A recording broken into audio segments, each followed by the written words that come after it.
Hey everyone, BrettStepan here with the Self-Protection Quickie. Today we're going to talk about the steps of self-protection. The first and most important step is to never get in a situation where you have to use the skills that you know. That is the best. That's what we're looking for. Never want to have to use my own skills. Never want my clients to have to use theirs. Listen to your common sense.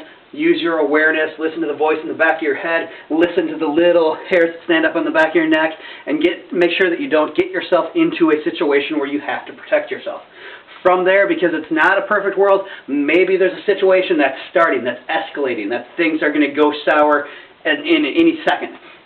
Use your skills to de-escalate the situation. Calm the situation down. Use your verbal skills. Maybe use some physicality. Use something that's non-violent to get that situation from being something bad to being something all right or something good. That would be the second step, de-escalation.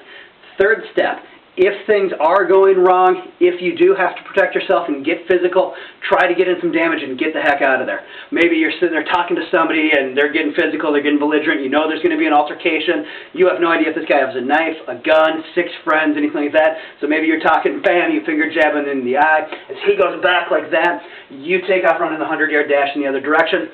If you're not there, the situation is not going to happen. Now, maybe it is the worst case scenario though. Maybe you are there, you have no escape. You have to actually protect yourself. You have to actually do harm. Make sure that you do damage as quickly as you can.